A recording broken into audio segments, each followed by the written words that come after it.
തൃശൂർ ലോക്സഭാ മണ്ഡലത്തിലെ വോട്ടുമറിക്കൽ ആരോപണത്തിൽ തെളിവില്ലാതെ ഇടത് വലത് മുന്നണികൾ. വോട്ടുമറിക്കൽ ആരോപണം ഉന്നയിച്ച DCC പ്രസിഡന്റ് ജോസഫ് ടാജറ്റും CPM നേതാവ് VS സുനിൽകുമാറും കോടതിയെ സമീപിക്കുന്നില്ലെന്ന് അറിയിച്ചു.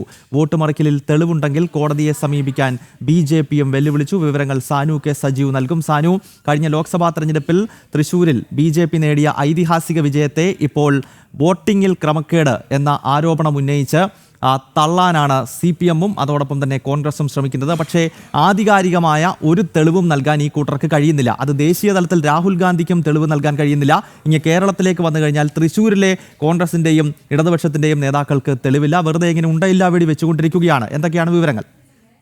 ഗൗതം, തീർച്ചയായിട്ടും അതായത് ഈ കഴമ്പില്ലാത്ത ആരോപണങ്ങൾ ഉന്നയിച്ചുകൊണ്ട്, അതായത് കഴിഞ്ഞ ലോക്സഭാ തെരഞ്ഞെടുപ്പിൽ തൃശ്ശൂരിലുണ്ടായ വിജയത്തിന് ശേഷം ഉണ്ടയില്ലാ വെടി പൊട്ടിക്കുന്നു എന്ന് തന്നെ വേണം നമുക്ക് പറയാനായിട്ട്. അതായത് കൃത്യമായിട്ട് തെളിവില്ലാതെ ഇടതുപക്ഷവും ഒപ്പം തന്നെ വലതുപക്ഷവും ഈ കാര്യമില്ലാത്ത വിഷയങ്ങൾ ഉന്നയിച്ചുകൊണ്ട് വീണ്ടും ചർച്ചയിലേക്ക് ഇടം പിടിക്കുന്നു എന്ന് തന്നെ വേണം പറയാനായിട്ട്.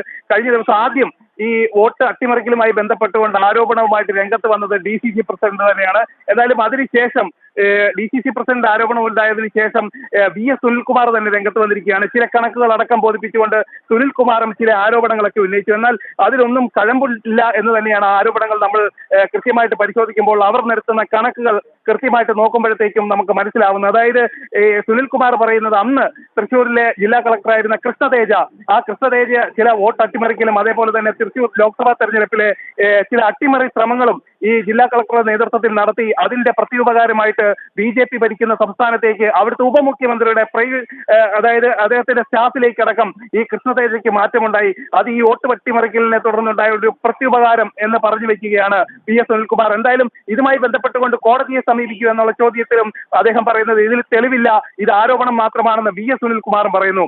അതായത് ഈ ആരോപണം ഉന്നയിക്കുന്ന DCC പ്രസിഡന്റ് ജോസഫ് ടാജറ്റ് ആണെങ്കിലും ഒപ്പം തന്നെ തൃശൂർ മുൻ ലോക്സഭാ തെരഞ്ഞെടുപ്പിൽ മത്സരിച്ച LDF സ്ഥാനാർത്ഥിയായിട്ടുള്ള VS സുനിൽകുമാർ ആണെങ്കിലും കോടതിയെ സമീപിക്കില്ലെന്ന് പറയുന്നു. അതിനൊപ്പം തന്നെ BJP ചില കണക്കുകളടക്കം നിരത്തിയിട്ടുണ്ട്. അതായത് 2021 LDF അന്തിക്കാട് പഞ്ചായത്ത് VS സുനിൽകുമാർ തൃശൂരിൽ സുരേഷ് ഗോപിയുടെ ഐതിഹാസികമായ തെരഞ്ഞെടുപ്പ് വിജയത്തെ ചോദ്യം ചെയ്യുന്ന ഇടത് വലത് മുന്നണികൾക്ക് കോടതിയിലേക്ക് പോകാൻ ധൈര്യമില്ല. തെളിവ് ചോദിച്ചുകൊണ്ട് BJP വെല്ലുവിളിക്കുന്ന ഘട്ടത്തിൽ കോടതിയിലേക്ക് ഇല്ല എന്നാണ് UDFന്റെയും LDFന്റെയും നേതാക്കൾ ഒരുപോലെ പറയുന്നത്. അങ്ങ് ദേശീയ തലത്തിൽ ലോക്സഭയിലെ പ്രതിപക്ഷ നേതാവ് രാഹുൽ ഗാന്ധിക്കും ആരോപണം ഉന്നയിക്കാനേ കഴിയുന്നുള്ളൂ. തെളിവുകൾ നിരത്താൻ തെരഞ്ഞെടുപ്പ് കമ്മീഷൻ വെല്ലുവിളിച്ചിട്ടും രാഹുൽ ഗാന്ധിക്ക് അതിന് സാധിക്കുന്നില്ല. നേരെ കേരളത്തിലെ തൃശ്ശൂരിലും സാഹചര്യങ്ങൾ വ്യത്യസ്തമല്ല. തൃശ്ശൂരിൽ നിന്നും വിവരങ്ങൾ നൽകിയത് സാനു കെ സജീവ്.